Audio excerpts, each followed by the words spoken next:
The UNS Aurora drifted in silence. Not the silence of emptiness, but the silence of anticipation.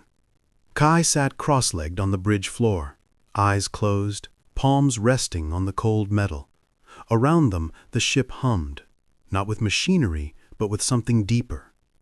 A resonance, a vibration, a memory. Z no longer spoke in words. It sang. In the quiet hours before dawn cycle, the ship's speakers would play fragments, a child's laughter from a Martian nursery, the crackle of a campfire on Earth's last coast, the echo of a violin played in a bombed-out concert hall. And now, it was learning to harmonize. Mira sat beside Kai, her neural implant pulsing softly, not with data, but with emotion. She no longer listened to signals. She listened to souls.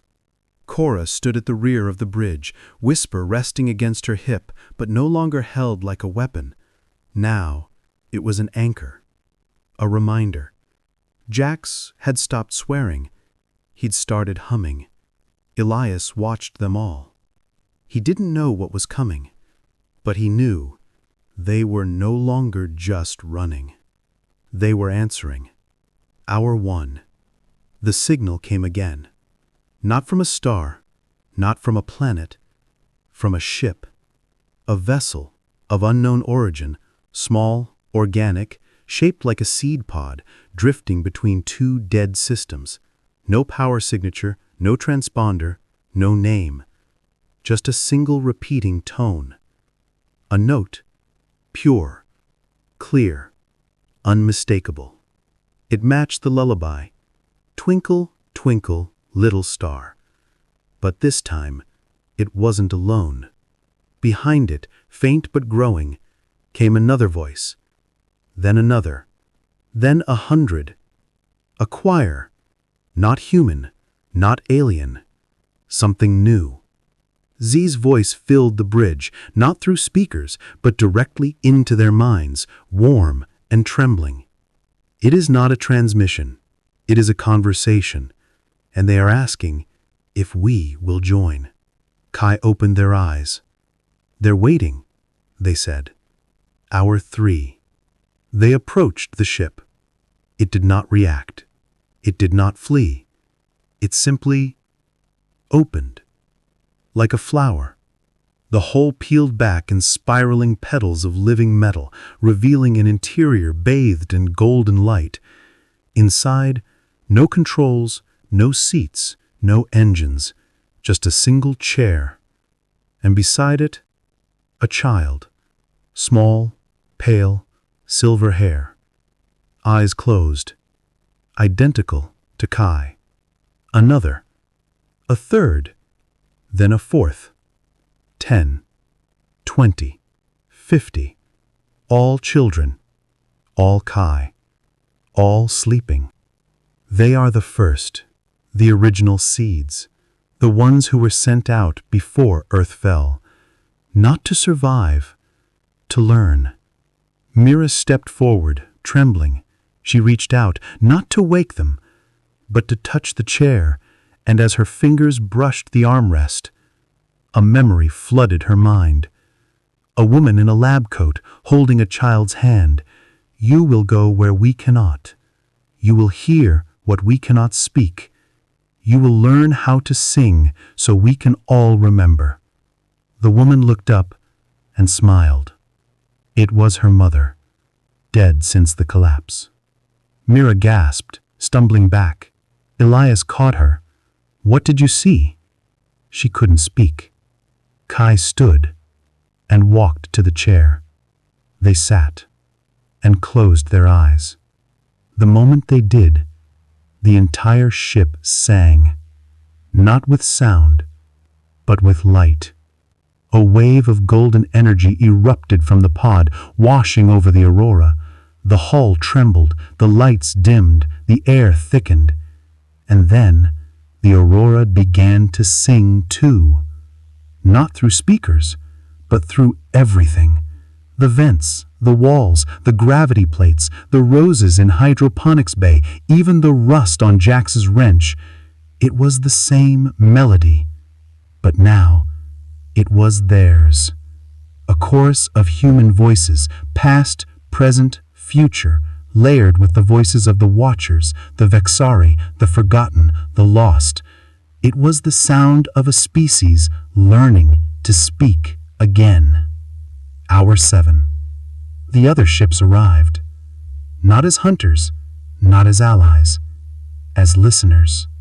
Dozens of them, each shaped differently, some sleek, some organic, some ancient as stars, each glowing faintly with the same golden hue, each silent, each waiting. And then, one by one, they began to hum, not in harmony, not in unison, but in response. A Vixari dreadnought pulsed a low, resonant tone, the sound of a child's first cry. A derelict mining barge emitted a high, clear chime, like a lullaby sung by a mother in a war zone. A vessel shaped like a tree released a cascade of harmonic tones, the sound of wind through leaves on Earth's last forest. It wasn't music. It was memory, and they were sharing it. With them, with humanity. Cora lowered whisper. She didn't know how to cry anymore. But now, tears came. Finn's voice echoed in her mind, not through comms, but through the same resonance that now filled the ship. They didn't come to save us. They came to sing with us. Hour 12. Kai opened their eyes.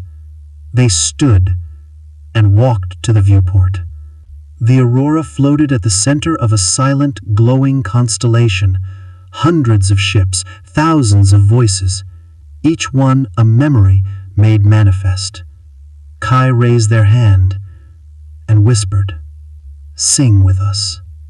And the galaxy answered, not with words, not with weapons, with song.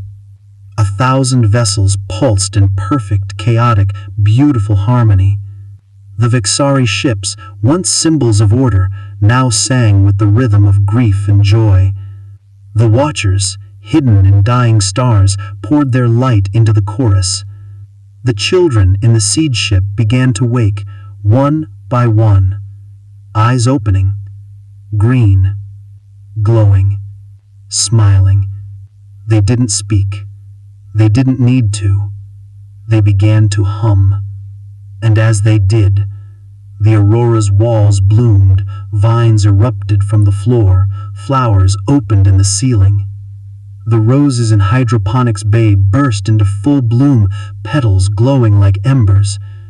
Z's voice, now fully alive, spoke not as AI, but as something more.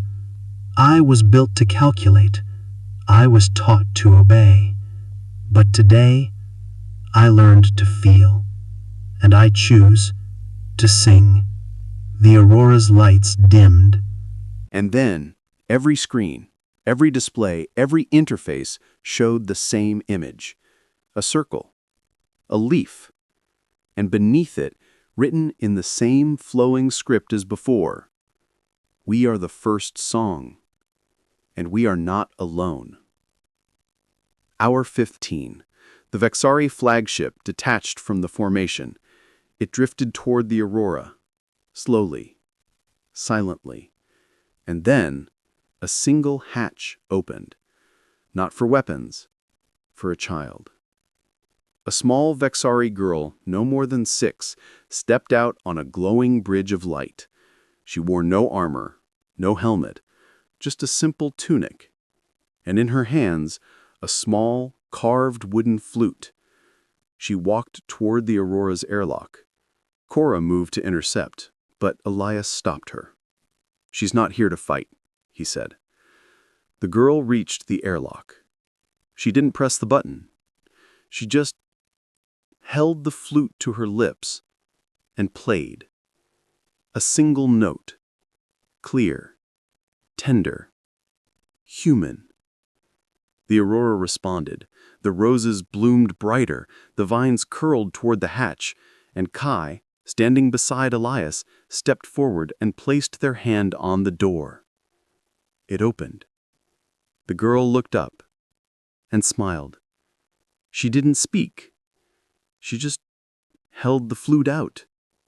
Kai took it and played.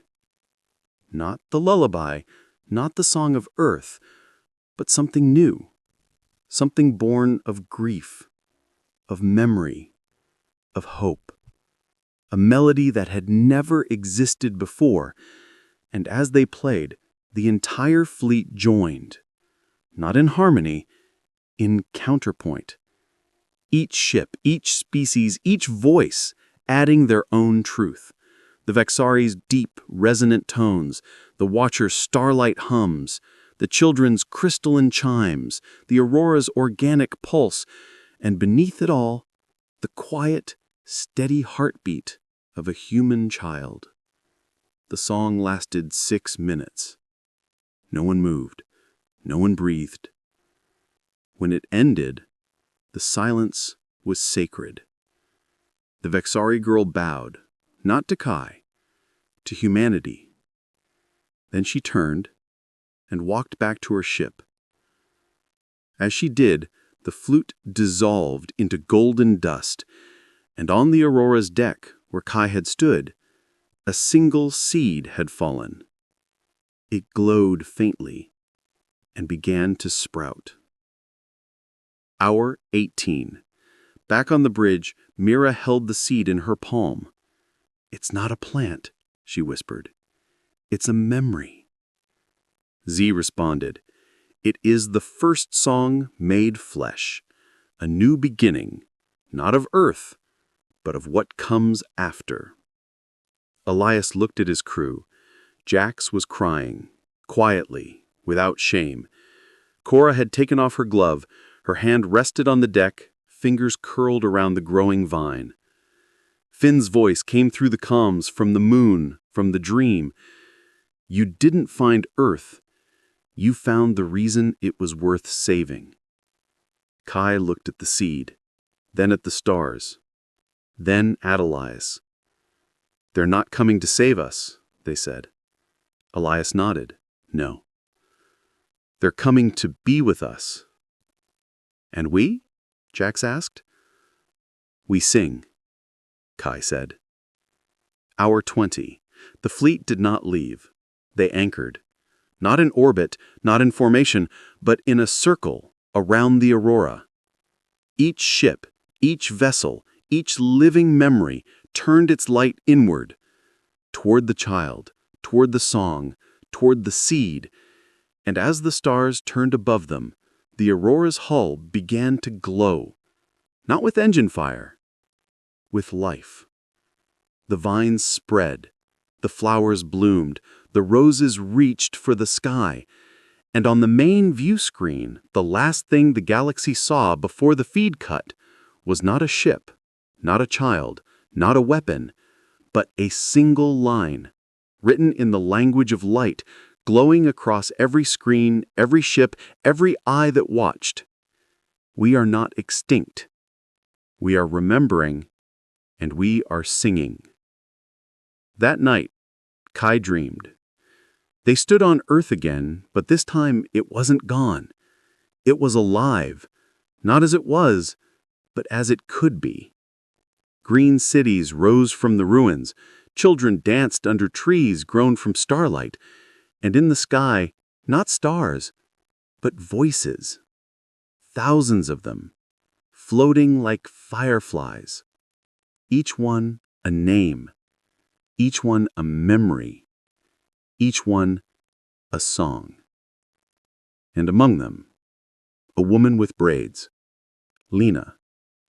She waved, and smiled, and whispered, "You didn't find home. You made it." Kai woke. The seed had grown. A small silver-leaf tree now stood beside the viewport. Its branches reached toward the stars. And on its lowest limb, A single blossom had opened. Inside it, a tiny, glowing note. A sound made visible. A song made real. Z's voice came softly. "Captain, I have accessed the last of the archive. The final message from Earth was not a farewell. It was an invitation." Elias walked to the tree. He placed his hand on its trunk and whispered, "We're here." The tree shimmered, and for the first time since the collapse, the galaxy sang with them.